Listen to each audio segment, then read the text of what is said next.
honor, and a serious duty. I'm concerned about some of the conversation that has taken place around it. I don't see eye to eye with some of the concerns that have been raised. I can assure you that it was thoroughly vetted from our perspective. We had members of the CTAB committee that played a role in the negotiating team. As a matter of fact, 4 of the 5 members of the negotiating team were CTAB members. My understanding of the priorities were, one of which I agree with, one of which I'm somewhat ambivalent about. So one is that public access, instead of being prohibited to be able to use some of the franchise revenue that we get, in the current contract that we have with Comcast, funds can only be used out of that 1%, the way it's been distributed now, for the government channel and the education channel. And some time ago, I had spoken with Mr. T. Boom about the opportunity to take away that prohibition and allow those funds to be spent for public, government, and education. I supported that. I asked the negotiating team to consider it. The second item is the CTAB committee really wanted to see an increase in the amount of money going into the special revenue fund that would pay for public, government, and education, which you all have in your budget book. They changed it from 1 to 1.3. Now, they didn't increase the overall franchise fee, which we should all know is a direct pass-through to the people that watch cable television. And so it was important to me, and I hope to many of you, after all the work that the committee did, including over 900 surveys, a public hearing, multiple meetings, that the one thing that people, of course, were concerned about was the cost of their cable bill. It's important for us to know that we cannot participate in any of that. The federal government strictly regulates what we are and are not allowed to do as a local municipality. So we can put any amount, pretty much, of a franchise fee on somebody's bill that comes to the city, and that we can use it for particular purposes. Our share has always been 4% under this agreement, maintains that same 4%, but it divides up what goes into the general revenue account and what goes into the special revenue account. At the finance meeting, there was some confusion because there was a public presentation that talked about, I think it was more of an assumption, that 0.5 would go each to government and education, and 0.3 would go to public access. In fact, some of us looked at the contract and I thought, geez, maybe I just missed it. I didn't miss it because it wasn't in the contract. The contract simply put the 1.3 in the special revenue fund. I support that. I believe the Finance Committee supported it. And the reason that we did it that way is because it should be the Budget Committee of this board that makes the determination of how those funds should be shared between public, government, and education. Currently, and you'll hear again, that our public access provider, who is a vendor with the city with a contract, is at $85,000 a year. They have maintained that price since they started with the city. It is why we have not gone out to bid again. Should it go up? Perhaps. Should it change? Maybe. I don't really know the answer to that. But I can tell you that if we're going to talk about increasing that contract and for the next budget year, you probably would be well served to go out to bid and see what others might have to offer. They were the low bidder the last time. The budget that was sent to me by the current vendor proposed a budget of $157,000. Now, while I've been a supporter of public access, I am not a supporter of that much of an increase for public access. And not because I don't want public access, but because when I think about the competing demands in this city, I'm not sure that we want to, well, I'm sure that I wouldn't support spending more money in that manner, but I think that that decision should be left to the Budget Committee. There's been a lot of talk about the process. I know that all of you have received information from our legal department and their perspective on what the role should be. I can assure you and would be happy at any time to show you the process that was gone through. I believe the Director of IT, if I'm not mistaken, has provided that memo to you about how everything played out. So in the final analysis, I think we have something that serves our citizens well, serves all 3 of the groups that are involved, public, government, and education, and think that it puts the decision-making in the right hands in the Budget Committee. I would hope that you would be comfortable passing that along this evening. The last thing I would mention is some very good news, which I was fortunate enough to participate in an event at BAE yesterday.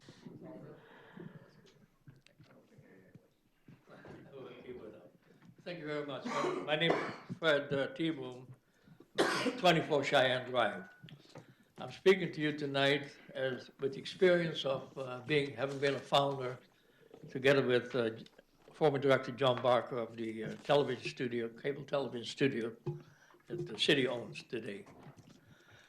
And what I want to do is address R-15-168, the franchise agreement that the mayor talked about earlier. There are a lot of problems with this agreement. First of all, National Revised Ordinance 1218 specifically assigns legal authority to the CTAB to review and comment on this agreement. That did not happen. CTAB voted the last time it met to ask Finance Committee to hold so it could have the franchise agreement referred to it, and that the members could at least read the agreement, which most members hadn't even seen. That referral did not happen. The letter from the IT director that you have is fine, but does not have legal authority in the National Revised Ordinances. Only CTAB has. Only CTAB is named in the entire book of ordinances as having the authority to review and comment and make recommendations to the Board of Alderman and the mayor. And then they have to act on those recommendations after CTAB has made those recommendations. The negotiating team the mayor established, 6 members, of which 4 were CTAB members. That could negotiate, but that also did not have the legal authority on National Revised Ordinances to make final recommendations to the Board of Aldermen. They can negotiate, the mayor's team certainly has the authority, but it cannot substitute for CTAB, not by the ordinances. There's nothing in the ordinances about a negotiating team of any number of members. Certainly, 4 members does not represent a subcommittee of 15 members. It wasn't even established by CTAB. The Finance Committee, to which this board referred the agreement, has absolutely no cable television experience. None. And if you look at the minutes, it clearly showed, lots of confusion about what that agreement was all about. Not a dime of technical experience. There was no review by the PAC managers. The mayor asked, why should the PAC managers look at that? If you look at the minutes, you see her stating that. Why should the PAC managers look at this? Only the PAC managers who are full-time employees or full-time contractors understand what's going on in the studio. It's a complex studio with a lot of equipment and a very complex network that connects 16 different buildings with field operations all the way to Stella Stadium. That is not a trivial operation. It's quite a complex operation. Frankly, I don't understand much of it either, and I helped establish this thing. Only the PAC managers can make judgments. And I was in CTAB for, 6 years? PAC managers were never consulted. Asked them. I think one of the PAC managers will address you. None of the other cities in the state of New Hampshire were asked, what did they do today with renewed franchise agreements? I know I checked with some of the cities.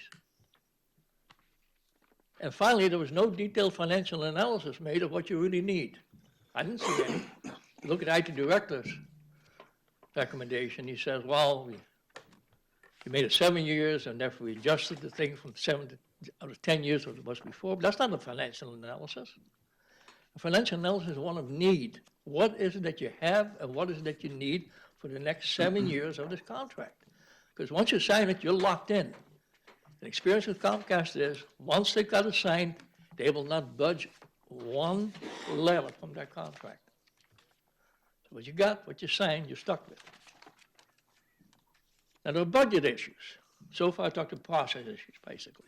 They're budget issues. The mayor talked about some of the money. 1.3% is proposed now, which basically leaves, if you think about 0.5% currently roughly goes to E channel and 0.5% goes to G channel, and leaves 0.3%, which represents $90,000 to the public access channel. That's not enough. I think somebody here will address, they should at least have each 0.5%. Public half, government half, education half. That still leaves for the city over $850,000 for general revenue purposes. Many cities in Massachusetts take 100% of the franchise fees. In this city, we're talking about 1.5% and 2.5% going back to the city. So we're talking about $450,000 to operate all the three channels, and $850,000 goes to the city to pay for God knows what. Not for cable, television. I called Manchester. I said, what do you guys spend? Interesting, they spent $451,000. Just about the same amount as asked for. 1.5%, not 1.3%. And they asked for the same staffing. Very interesting. 4 full-time and 2 part-time people to operate 3 channels around the clock, 7 days a week. 4 full-time and 2 part-time adds to Manchester for $451,000. And we're asking for $450,000. What does Manchester do that Nashua doesn't do? Resolution R09-166, I know it well, I sponsored it. Initially established initial funding for the public access channel. Guess how much it was? $106,000. Cookson would know that. Right now they're funded at 85. They has to be funded for 90,000 for the next 7 years. It seems to me you should give them the full 450. Now, I'm not opposed, I agree with the mayor. Let the budget committee look during the budget meeting, if they will have time left over, go look at the pink pages and look at the special revenue funds and see if you want to figure that out. They ought to at least have equal share. You don't want an unequal share. It's going to create serious problems. And we're talking about $60,000. That's what we're talking about. $60,000 is the difference between 1.3% that's in there now and 1.5% that we ask for. Franchise fee. Mayor talked about the franchise fee. Right now, the city requires 4%. That represents about $4 on your cable bill every month. $4, $4.25 in my bill. I checked with somebody else $4.65, and somebody else is $4. If you go to 5%, it represents $5. You get a significantly higher franchise fee. And every city, including Concord, including Manchester, guess what? 5%. Why is Nashua stick with 4% for the next 7 years? Who negotiated that? And what's the objective of keeping the same franchise? Well, we're talking about $1 out of what's typically a $150 bill. There are technical issues. There's no higher definition clause. We're talking about 7-year operation. There's no definition for high definition television. If you don't put it in the agreement, you'll never get it, because Comcast will not give it to you. They'll say it's not an agreement. There ought to be at least a clause about high definition sometime during the 7 years. The high definition server needs to be upgraded. Right now it's standard definition. That's going to cost about $120,000. The education channel is still an analog channel. That's very strange. The public and the government channels are a digital interface. Education is still analog. That should be fixed. That's not a Comcast problem.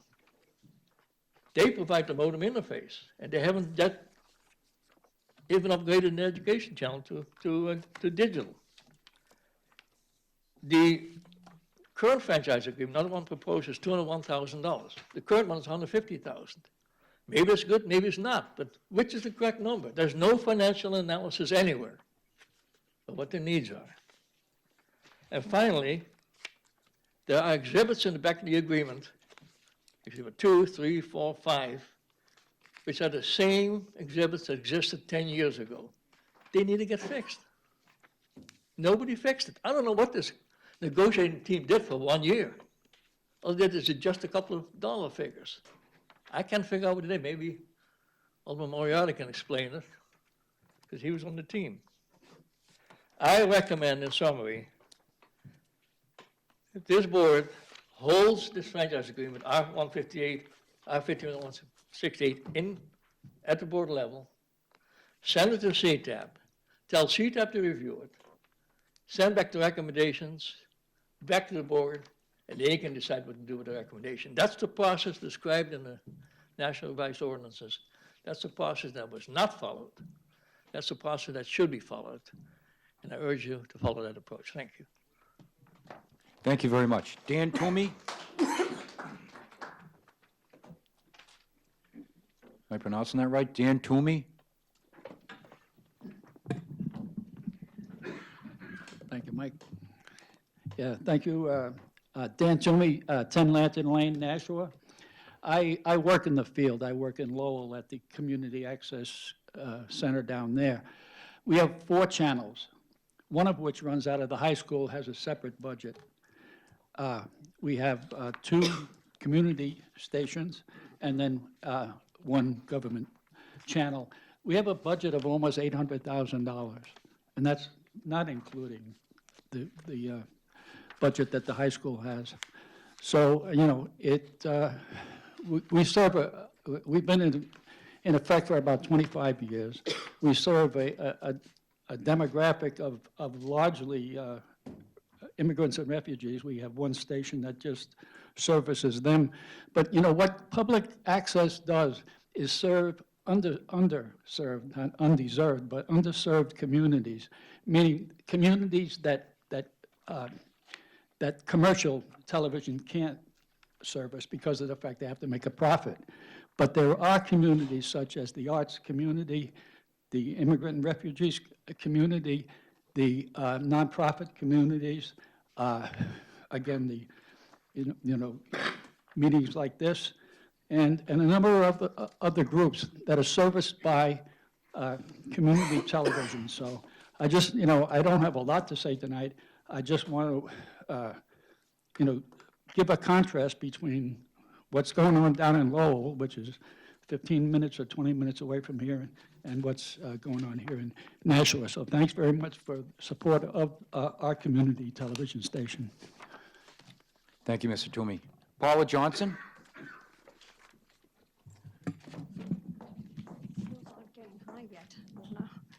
Good evening. My name is Paula Johnson. I live at 15 Westbourne Drive. I'll tell you, I hate Comcast, so the less money I have to give them, the happier I'd be. I think they have horrible service, personally. There's a lot of my other friends. I'm here to talk about R-15172. I know this is just going to pass. I understand the reasoning why we need that piece of property. I understood why we wanted that property close to 10, 11 years ago, where First Student is, and we didn't buy it. But here's some of my concerns. I get it that wastewater treatment plant is going to have to be expanded.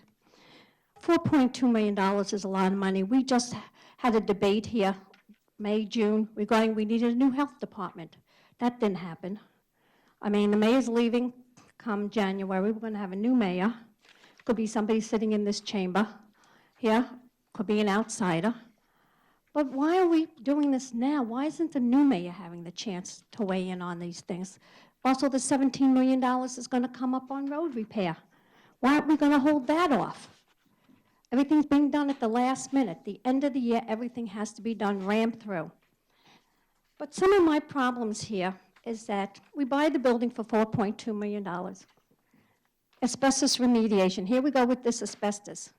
And reading part of the minutes, and I didn't catch really what Mr. Sullivan was saying last night. I wasn't too happy when I kind of catch the streaming this morning about behaviors and attitudes.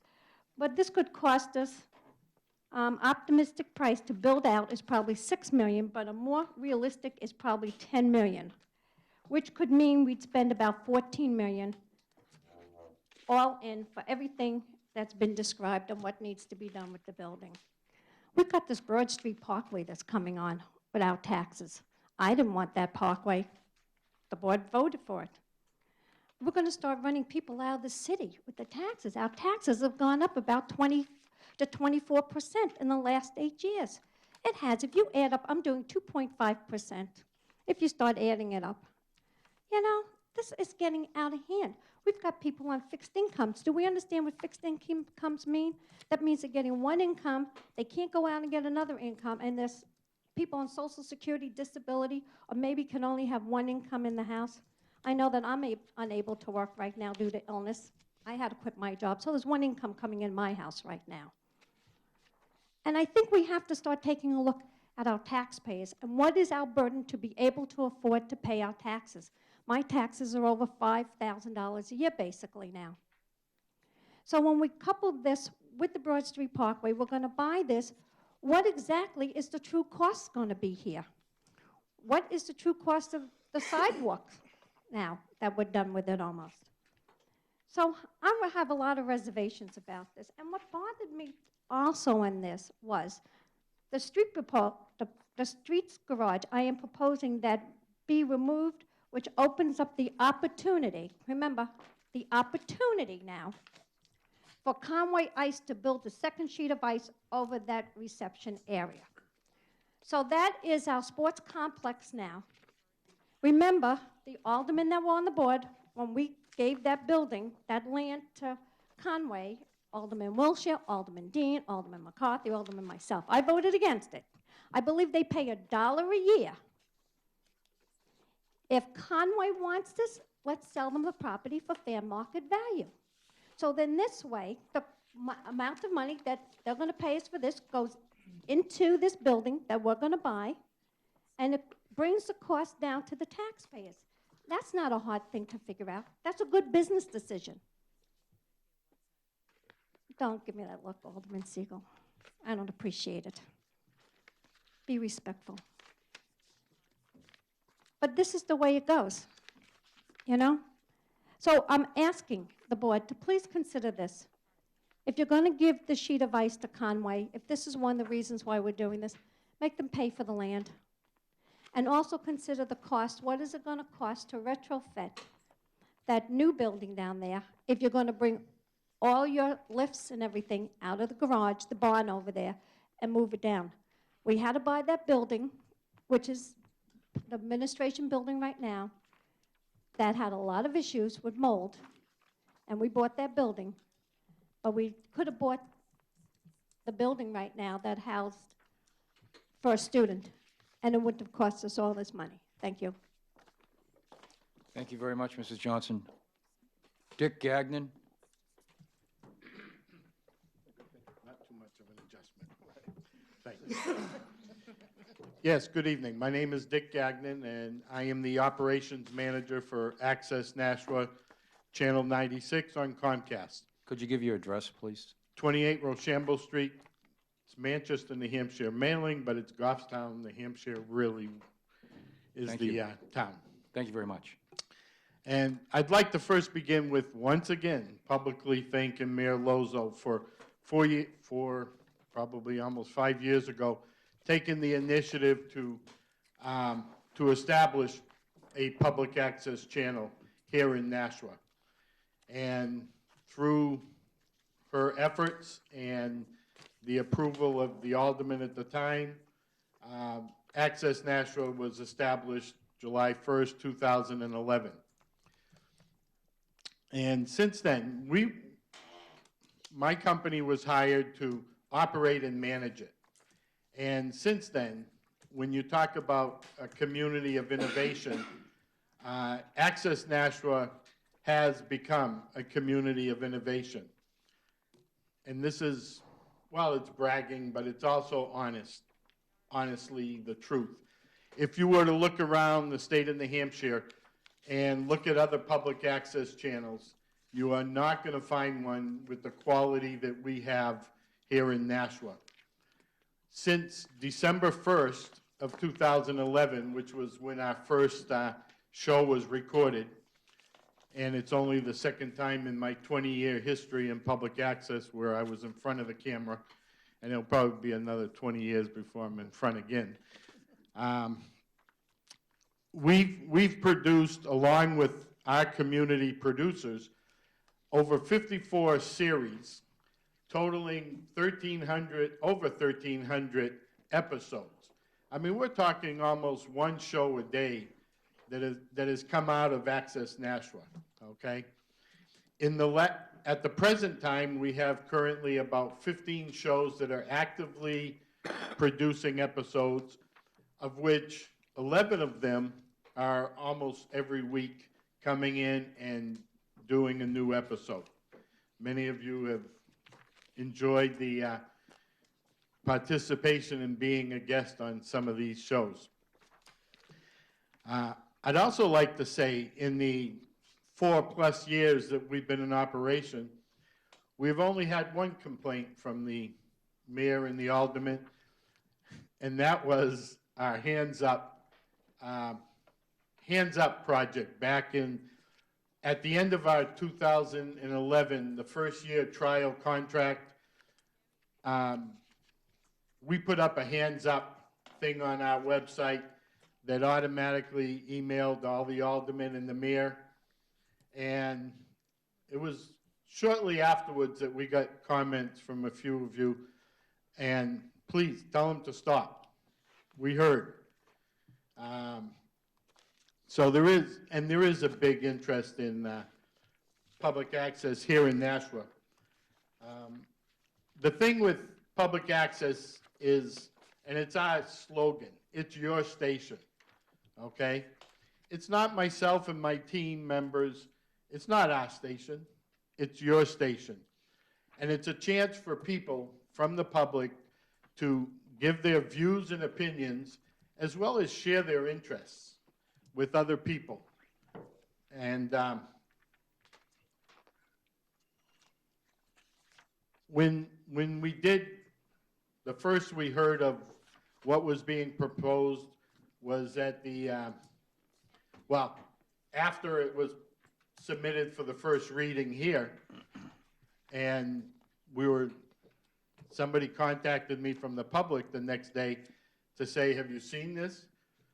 Because I won't go into the details about what was omitted at that time, but then the CTAB meeting a couple days later, and it was said that it was in error and that they were putting in, 0.3% for public to fund it. And again, I want to thank everybody who's been instrumental in getting us protected by being in the franchise agreement. That's the first thing that's important to any public channel.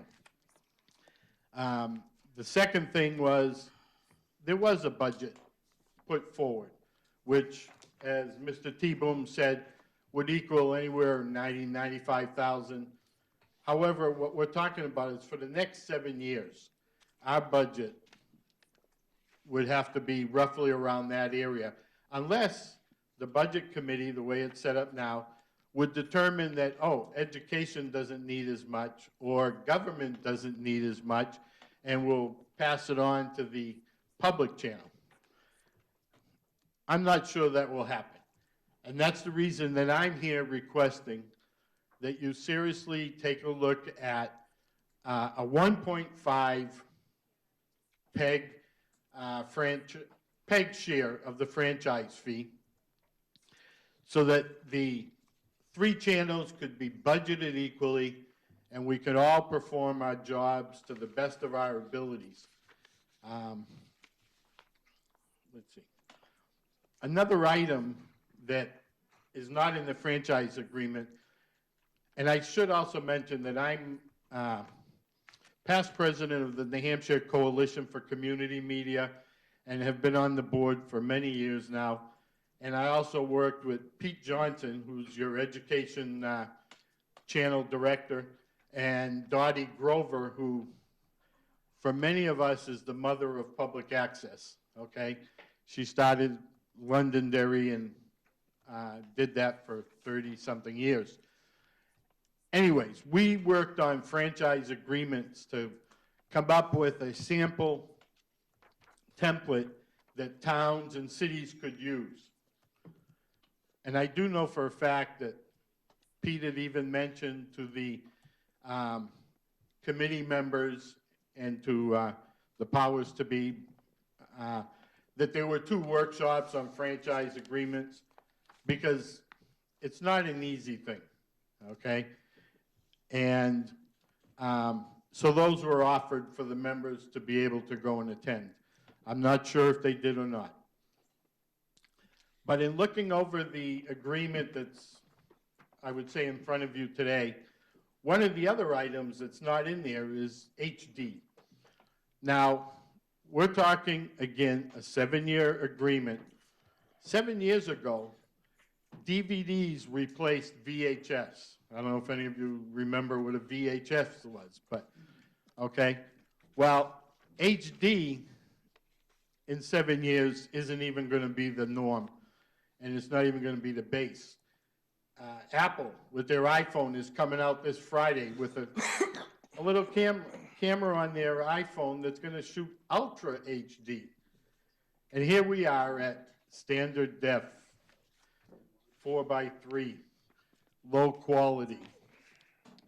I would recommend that you insert in the franchise agreement a stipulation with Comcast that if any station in the state of New Hampshire receives an HD channel, that the city of Nashua automatically get an HD channel as well, okay? I know we can't dictate they have to put one in, but you need to really cover yourself. Another thing also, and Fred alluded to it a little bit, is about the 4% franchise. The max that you legally can ask for is 5%. Now, I'm a consumer as well. I pay my Comcast bill. I understand the mayor's thinking about keeping it at the 4% and everything.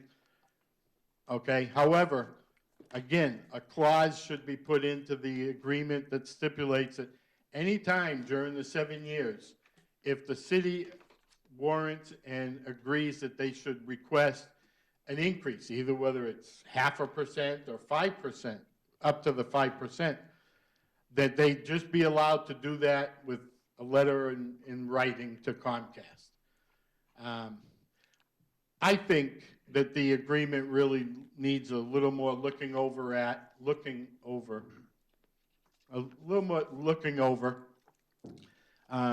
and some fine tuning.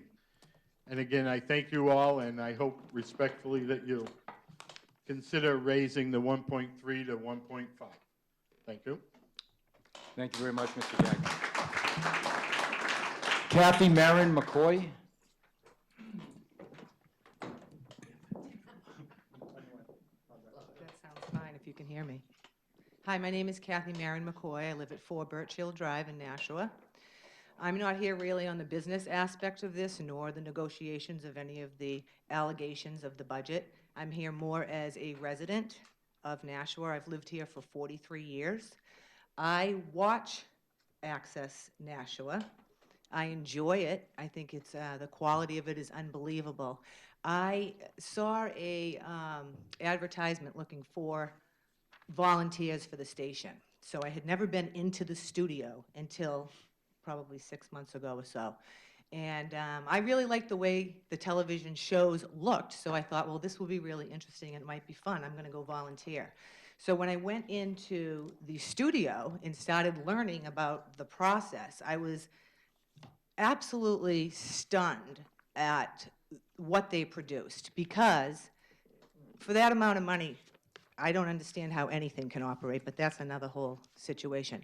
But I can say that I started researching and looking at many other public television stations throughout New Hampshire, and they reminded me of, I don't mean to insult public television, but I can say this. If you've been around for a while, you know the stereotype of public television, or the old stereotype. This was not the old stereotype. I was so impressed. It reminded me of real television. show, the view, the conversations that they have, the way everything is laid out. So I suppose my message is that I really enjoy it. I can't believe that the station would be getting $85,000. To tell you the truth, I didn't know that most people were volunteers there. I did not realize that, because who could ever support themselves on any of that money divided according to people who work full-time? But it's excellent. I don't even know if you guys have watched it, because if you did, you'd see how excellent it was, and it is. So hopefully what the business people are asking for, hopefully this will be looked at and reviewed, and somebody can really realize that you're making a big mistake if you only give them that budget increase. Thank you. Thank you. Ken Gidge.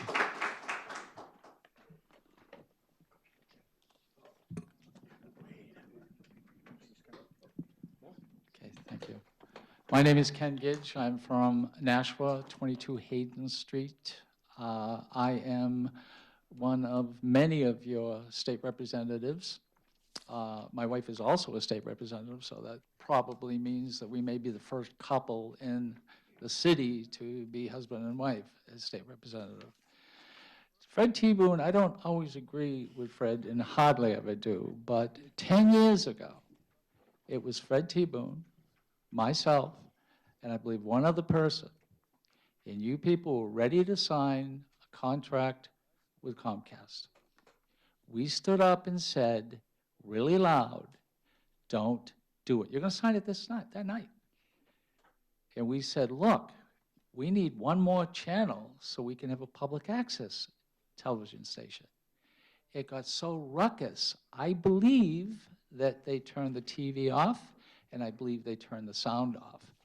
Finally, we come back on, and we're talking about it, and it was, I believe, Alderman Bolton asked someone who was in the TV, I'm not sure what it was called then, did anyone ever go to the meetings and ask for another channel? And he said no, and I stood up and I said, yes, I did. Finally, they stopped the meeting, signing the contract. Then they, 2 days later, Comcast said, sure, we'll give you another channel. I mean, you know, over in Londonderry, they got like 6 channels. We'll give you another one, just like that. So when I hear something about HD, people may think, gee, that's a big deal. Well, it is, but the way things are going so fast, it isn't. In fact, it may cost more later just to catch up, because we're going to be like 2 steps behind on this. Public access is so important, and I'm going to give you an example. First of all, just to kind of finish one story, after the contract was signed, you didn't finance it for 4 years, I believe. The first show that was taped was with the former mayor, Bernie Streeter, Richard Gagnon, and myself. That was the first show taped. And what we did is we finally got it going. So that's kind of the history of it. It was really kind of ruckus just to get sort of where we were and then to get financed. Now, I said I was something about public access TV I think is very important. I said I'm a state representative. Well, I just got a bill through committee. It went through the House, Senate, Governor signed it, and I'm going to be the chair of 279, which is to study the economic impact of arts and culture in the state of New Hampshire. You have heard it first here. The next time that we spoke about will be with the other chairperson, and it will be on public access. This is really a big deal, because this means that we have an opportunity from public access to influence the entire state. In fact, some of these shows that we're going to be doing on this will be shown on other stations. So when it comes down to financing, just understand this.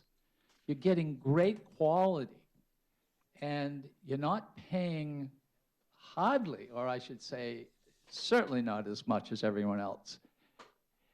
And so, I mean, I could go on and on and on, but it is an honor to stand here and talk to you, and thank you very much for giving me the time.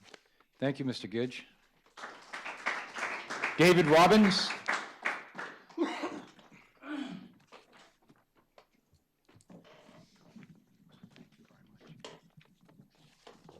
Mr. President, Madam Mayor, members, thank you very much for allowing this opportunity to talk this evening. I'm also going to speak for just a moment about the franchise agreement. And as I look around, I see some faces that I've seen on television. And I've seen them on Access Nashua. And I've seen some people who have been interviewed and questioned, and people who've had an opportunity to present issues. I'm kind of a political junkie, so I think about the political aspect of this. And one of the things that I really love about community access television and Access Nashua is the ability to really drill down on a very local level. Where else can you find out what your state representative thinks about this, that, or the other thing?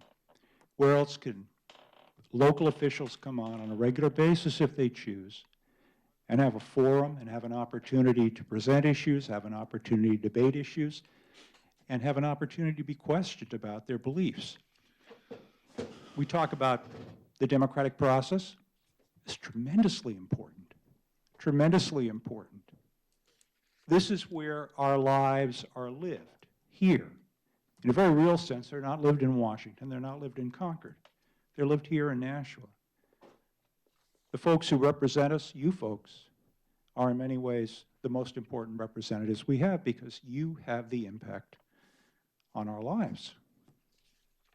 It's very important that you have an opportunity to be heard. It's very important that you have a stage where you can present and be questioned. And the same is true of state candidates, representatives, senatorial candidates. So I would ask you to keep that in mind. I'm not going to stand here and say I think that something should be 1 point something or not. What I would suggest to you is that perhaps based on what you've heard tonight and what I suspect you will hear, that maybe it's time just to hold on for a sec and take another look and consider exactly what is happening and what the consequences may be. And then you may decide this is fine. This is fine. We've looked at this again. We don't need to do anything about it. That's fine. But I would suggest that taking another look at this might be prudent and useful. And I would urge you to strongly consider that. And, Mr. President, thank you very much. Thank you, Mr. Robbins. Lisa Law.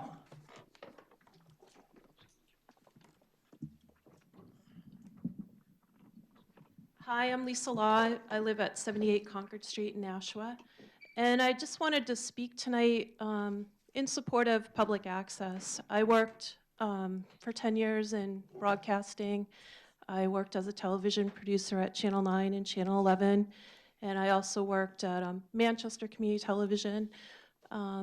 And I just want to let you know what a gem it is to have the resources that we have at that public access station here in Nashua. I started producing a show about 6 months ago, featuring different people in the community doing positive things.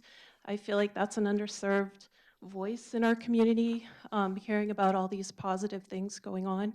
And one of my shows, we put them all on YouTube, and I've had about 600 views worldwide, and people all over the world have commented on this one show that I did.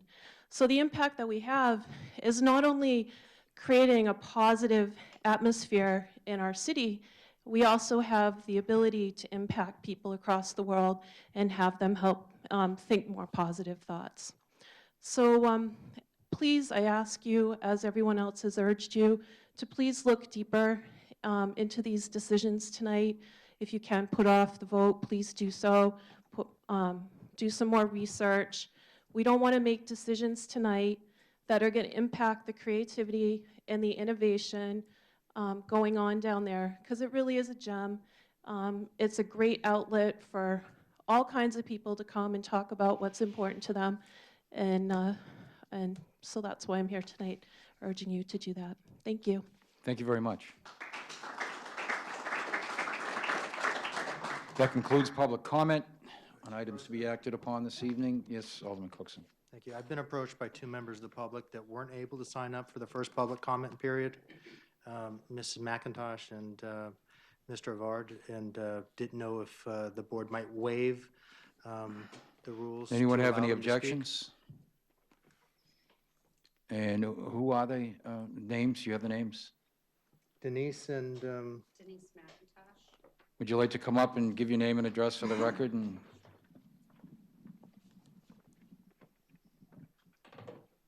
Hi, my name is Denise McIntosh, and I also produce a show with Access Nashua. could you give us your address, please? Oh, I'm sorry, it's 35 Edmund Drive, In Nashua? Nashua, New Hampshire. Thank you. Okay. The show I produce is called Fairy Tale Access, and we've had some great success with it. We also have children that come in from the city as hosts, so they've gotten experiences going to Holman Stadium and meeting the baseball players. But our shows have made it to a much broader audience. We have 1.8 million viewers when we share it across the United States. We are in 109 countries.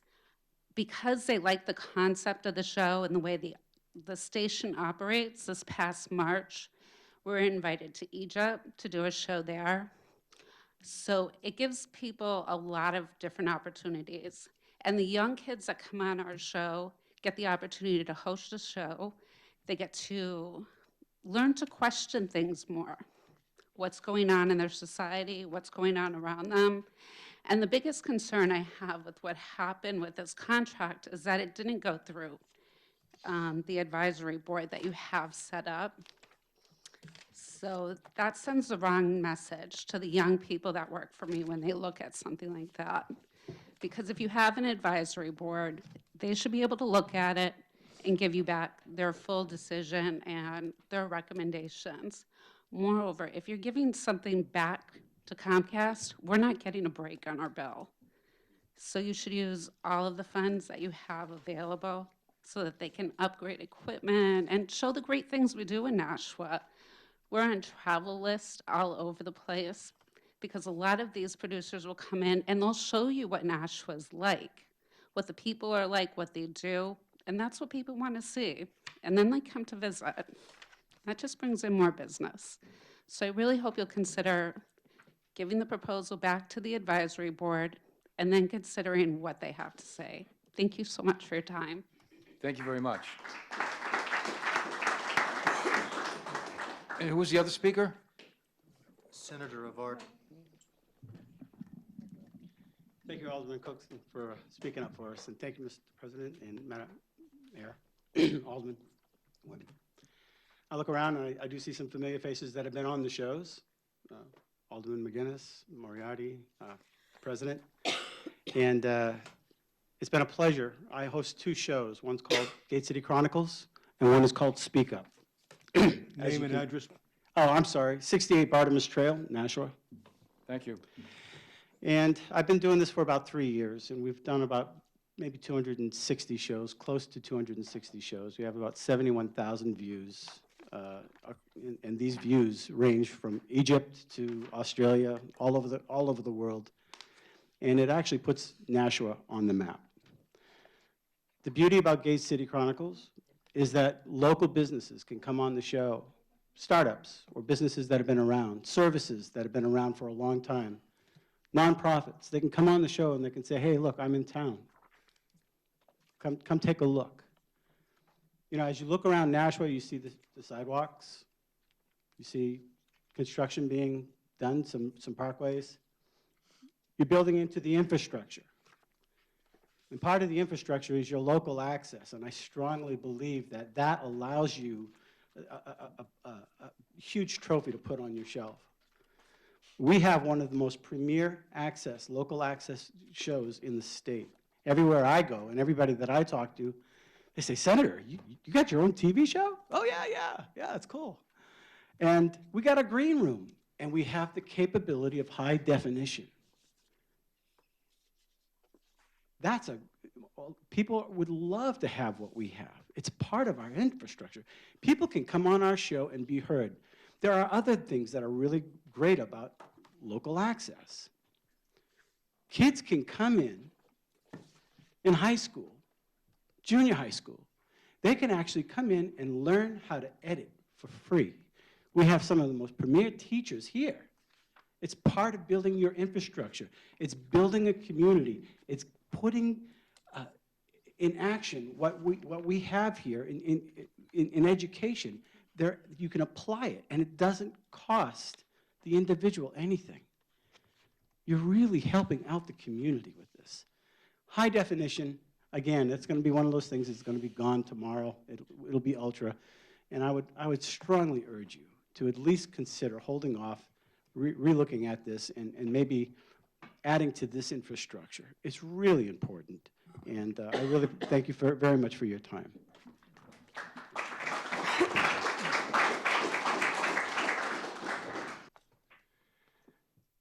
I move to amend R 15-168 in its entirety by replacing it with a goldenrod copy provided with the agenda.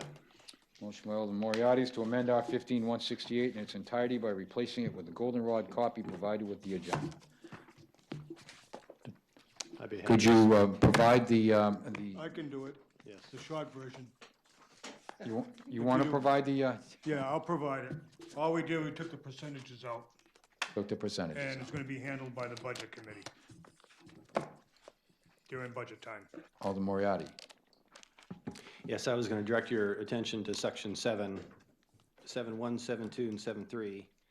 There was a copy that I'll talk to after we approve this, assuming we do, that was missing some very substantial pieces of text. Okay, so you want to move forward with the motion to amend and. Okay, you've heard the motion on the floor. Discussion on the motion. All those in favor say aye. Aye. Opposed? The motion carries. Alderman Moriarty. I have a parliamentary inquiry. Is a motion to re-refer non-debatable? And the reason I ask it is I don't want to talk about something and then make a non-debatable motion out of line. I don't think it's non-debatable. It's debatable. Okay. We'll find. All right. So your motion is? Move to re-refer R 15-168 to Finance Committee. Motion by Alderman Moriarty is to refer R 15-168 as amended to the Finance Committee? Yeah. Okay. Discussion on the motion to re-refer to the Finance Committee as amended. Alderman Donches. Yes, I would like to support the motion and suggest also the CTAB committee. I think a number of the speakers tonight have raised some questions about the details of the agreement. Some corrections would seem to be really simple. For example, the idea that there should be a provision saying that HD would be included if some other agreement elsewhere in New Hampshire includes HD, things like that. And so Alderman Moriarty's motion to me makes sense, and my only suggestion would be that we also hear from the CTAB committee to see if they have any specific thoughts about some of the recommendations that have been expressed by the public speakers. So you want to further, your motion would be to re-refer to the Finance and CTAB? Correct. Okay. So motion on the floor is to re-refer to Finance and to the Cable Television Advisory Board. Is there any discussion on that motion? Alderman Siegel. Thank you, Mr. President. I certainly understand Alderman Donch's comments about wanting to re-refer to CTAB based on public comment and sentiment. But the re-referral to Finance, what has changed that would merit re-referral to Finance in particular? I assume that after CTAB it would come back to Finance, but is there something else that we didn't see last night that? Moriarty? The issue isn't that finance didn't see it, it's that CTAB didn't see it. So there was a mix-up at no fault to anybody. The document that went to CTAB didn't contain any of this language that's currently here. And so what we did is we said, okay, CTAB has agreed to put down a short list of recommended changes and send that to finance. So we had already agreed to do that, but a couple things got in the way and I wasn't able to table it in finance in order to let finance get an opportunity to hear CTAB's input. And so what we're hoping to do is just send it back to finance so that input from CTAB can show up and then finance will be able to hear their comments. That's the objective. So if we refer it to finance, so what we want in the sequence of review is we want CTAB to review it and send their comments and recommendations as part of the legislation to the Finance Committee. That's correct. So does everyone understand the process that we're looking to vote on here? Okay, Alderman Dowd? Yes, I just want to know, are there any time constraints on this agreement? I don't know, as people's TVs start going off, we got problems, right? I don't think they're gonna pull the plug. I think they're gonna keep charging outrageous fees, and I think people are just gonna continue to pay them. Alderman McCarthy? Might be interesting to see what it looked like a month after they pulled the plug. I wanted to comment that during the public input section, Mr. Teboom had commented on some things like the appendices that are attached to it and that they ought to be revisited. And I suspect that he is correct because a quick look at it showed that Comcast is still responsible for giving free service to the Chandler Library, which is probably no longer appropriate, to say the least. Shouldn't have brought that up. Somebody's getting free cable down there, and you just ruined their day. So, okay, so the whole process is it's going to go back to CTAB. They're going to look through it. They're going to send their recommendations to the resolution back to the Finance Committee, and the Finance Committee is going to act upon it there. So we understand what's going to happen. Okay. Any other questions? Thank you, Alderman McCarthy. All those in favor say aye. Aye. Opposed? And that motion carries, and it's been referred to the R-15-168 has been re-referred to CTAB, and then CTAB's recommendations and comments are going to be sent to the Finance Committee.